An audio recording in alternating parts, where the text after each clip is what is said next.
What's up YouTube bros, it's Noah, and I just wanted to do a special video today, a little different from the normal videos that I do. Finding the testosterone for me and seeing the improvements I made with that was huge. But surviving up to that point, since I had my breakdown in May of 2011, and from that point to now, that's been key.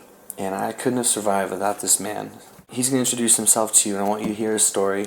I see this man every week for a depression support group, and I owe my life in many respects to this person for keeping me alive when I couldn't keep myself alive. You know, he was my voice of reason. He was my beacon of hope. He was my proof that if he could get better, I could get better. I want you to hear his story too. And he's going to do more videos with me and just sharing, you know, basically his experience. He knows a lot, and he's been through a lot of pain, and he knows how to stay alive in it and how to come back from it.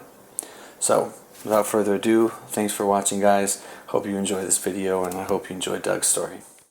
Thank you, Noah, for giving me the opportunity to share my story of mental health recovery. It all began in the fall of 1996 when I slipped into a really bad clinical depression. Actually, the depression had begun about 6 months earlier due to two events. First, I went through a painful divorce, which is a very common trigger for depression for people. And secondly, I was a professional author, and Bantam Books, my publisher, let 3 of my books go out of print in 1 month. So very quickly I was faced with the loss of love and a loss of work, and that is what Sigmund Freud defined as the epitome of mental health. So here I was limping along, and at the advice of a friend I went to a psychiatrist and tried a new Prozac-related drug that had just come on the market. Now, I had tried these types of drugs earlier because I've had depression off and on ever since I was 18, so this was nothing new to me.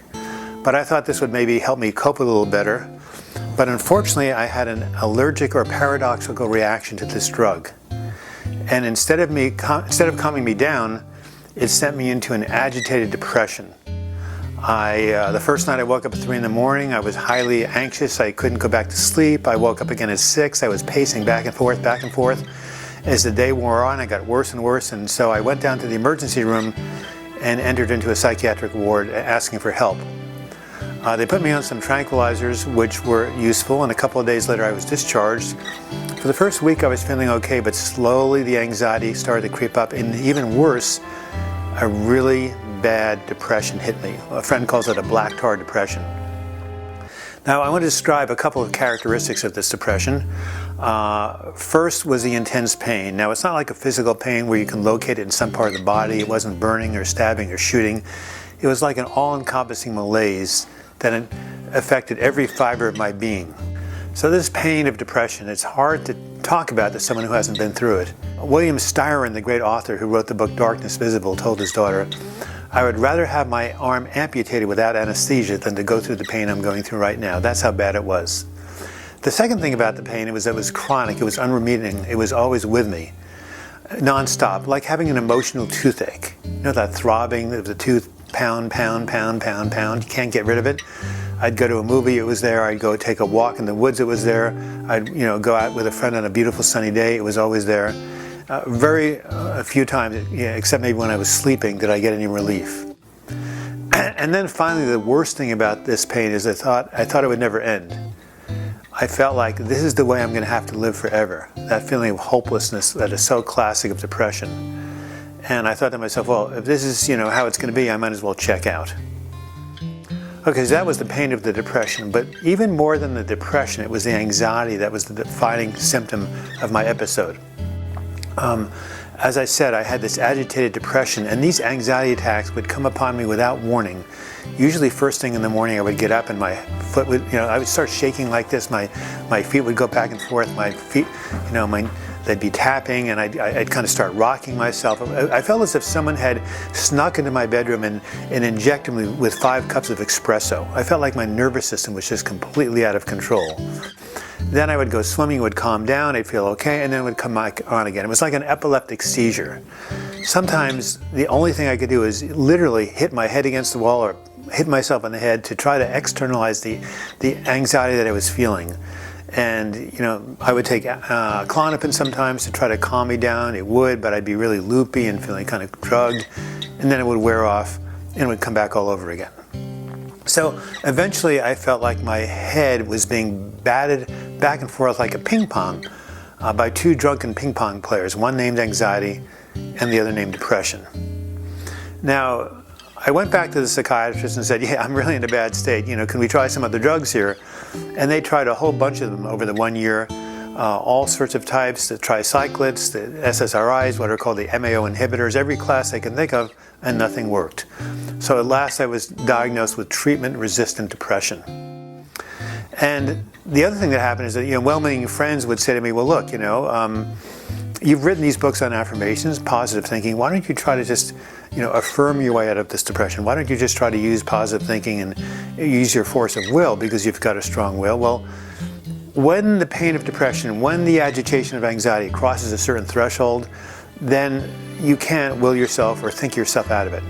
That's like telling a cancer patient to snap out of a tumor. When people say snap out of it, pull yourself up by your own bootstraps, you can't do that when the depression gets that bad. So here I was in this hopeless situation. I felt like I was in a tunnel with both exits sealed. On the door it read no exit, and there's no way out. And I began to obsess that the way I was going to end up was I had two choices. One was I was going to spend the rest of my life in a mental hospital, or two, I could end the pain now and get it over with and commit suicide. And as time went on, this little voice in my head, this obsessive voice, this rhyming voice started to come on and said, madness or suicide, it's yours to decide. Madness or suicide, it's yours to decide. I had to decide. I had two options, either go mad or kill myself. And at that point, I felt like, I have to do myself in because I can't live like this the rest of my life. Well, here I am telling you my story. Obviously, I didn't kill myself. And so how did I get out of this dark night of the soul? Well, there were two turning points. The first was I met a woman who, like myself, had been depressed, had been hospitalized, but was also a recovering alcoholic. She became my therapist. And one day she said, Doug, in AA we have something called the 24-hour plan. We don't promise never to drink again. We just say we won't do it for the next 24 hours. You don't have to tell me that you'll never commit suicide. Just say that for the next 24 hours you'll stay safe. Even better yet, try to stay safe just for the rest of the day. Create some sort of a life raft for yourself that you can use. So working together, Pat and I put together what I called my daily survival plan for living in hell. This survival plan eventually became the recovery program I write about in my book, Healing from Depression, 12 Weeks to a Better Mood. And it had 5 parts. Physical self-care, taking care of my physical body through exercise and nutrition and breathing and anything I could do to calm myself down. Mental, emotional self-care, watching my self-talk, giving myself the suggestion, this too shall pass, when I felt hopeless. People support, social support, that was really critical because you can't get through a depressive episode like this on your own. You need to reach out for support. You can't isolate. And in fact, it was my caring about other people that was one of the things that prevented me from committing suicide, because I was a survivor of suicide when a friend of mine did it years ago, and I realized the wreckage it leaves in its wake, and I didn't want to do that to other people.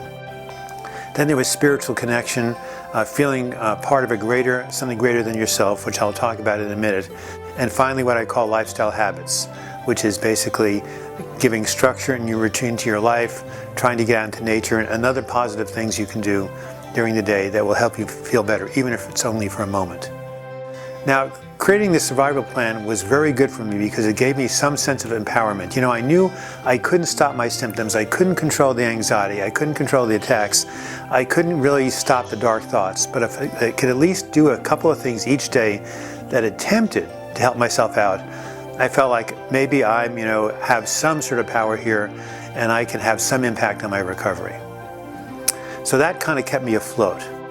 The next thing that happened was I went back to a church, what's called a New Thought church, that I'd been going to for quite some time, called the Living Enrichment Center, in the hopes I would get some inspiration. That didn't really help, but there was a prayer ministry going on there, and there was a prayer box, and I started writing prayer requests every week. Help. This is Douglas. I'm in a suicidal depression. I can't get out. I'm losing hope. I may have to commit suicide. Please do something for me. And one day I got a call from the head of the prayer ministry named Eddie, and she said, hey Douglas, we know you around here, you've done some workshops for us, we really care about you, and I have an idea. When one of our congregants, Carol, had cancer, we brought into the center her whole support team, her doctor, her husband, her friends, and we ministers, and we all came together and tried to do as a group what none of us could do by ourselves. We used the power of the group energy, and it really helped her out. We want to do the same experiment with you. Why don't you bring in your wife, your best friend, your social worker, anybody else on your support team. We'll bring in Mary, the minister, myself, some other members of the prayer ministry, and see what we can do. So 2 weeks later, on July 14th, 1997, I showed up at the office of Mary Morrissey, and sure enough, there were 12 people there who had taken time out of their day waiting to support me. And after introductions, people said how they knew me, what I was going through, and even though I felt hopeless, each one of those people testified that they thought I was going to get better. As a matter of fact, they actually said they knew I was going to get better. And so they were able to believe for me what I could not believe for myself. So after that introduction was done, Mary said to me, she said, "Douglas, I know you believe in the power of thought and affirmation because everything in the world is created twice, once in the world of thought and then in the world of form. Why don't you write out in a series of affirmations what I would call a vision statement? Describe what you would look and feel like if your symptoms of anxiety and depression were gone. How would you feel in the morning? What would you be doing during the day? What type of thoughts would you be thinking? What type of people would you be with? Try to make it succinct and write a little, maybe a paragraph or maybe 2 paragraphs about what that would be like." And I did that, and then we made copies of it and we handed it out to the other 12 people, and they promised me that every morning for the next 30 days at 9 in the morning, they would sit down wherever they were, read that vision statement for 30 seconds, and then think of me as whole and well.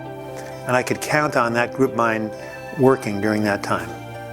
So I left the meeting.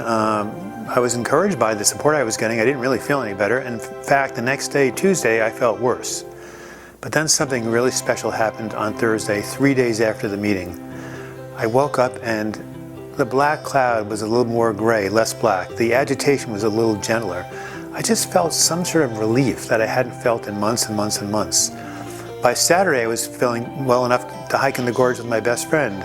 I came back and saw Mary on Sunday, and she said, "I think you received an infusion of light. That was a God meeting. There was some sort of spiritual consciousness working through the group that entered into you and is helping you." Within 30 days, I would say that half my symptoms were gone. Within 90 days, I was completely free of symptoms. Now, my psychiatrist later said, "Well, you would have gotten better anyway," but no, that couldn't have happened because people were trying everything they could for 9 months and nothing was helping. So I choose to believe that something went on, which I still can't explain and describe, but it made a huge difference in my life. So what is the moral of the story? Well, we have a lot of technology, we have a lot of drugs, we have a lot of new discoveries for helping people with mental illnesses, but there still is no power greater than the human power of love and connection.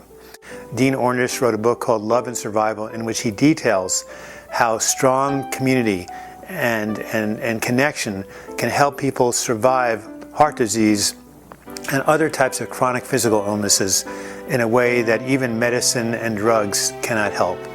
And what's true about these physical illnesses is also true of mental illnesses, as I've discovered, that these individuals who care enough about me to come together and, you could say, pray over me or affirm my well-being were the critical difference between life and death.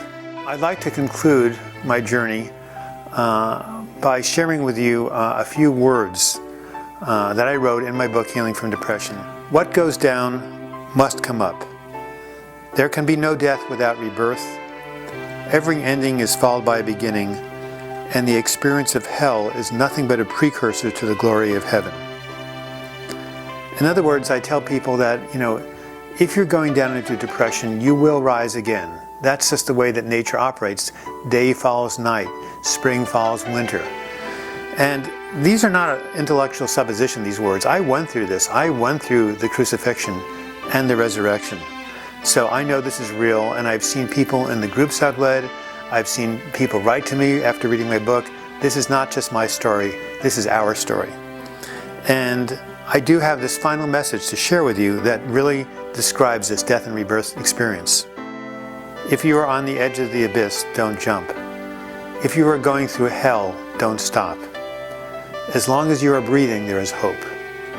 As long as day follows night, there is hope. Nothing stays the same forever. Set the intention to heal. And by that I mean, just ask Spirit or your higher power to help you out, that you want to get well. Reach out for support to other people, to Spirit, to your higher power, whatever you call it. And ask for support in staying with this pain and hanging in there and persisting until it repatterns, because it will. Because the only constant in the universe is change. However bad you feel today, things will change at some point. They have to. It's a physical law of the universe.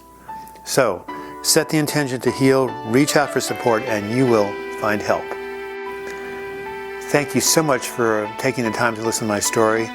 And remember what they say in AA, don't give up 5 minutes before the miracle.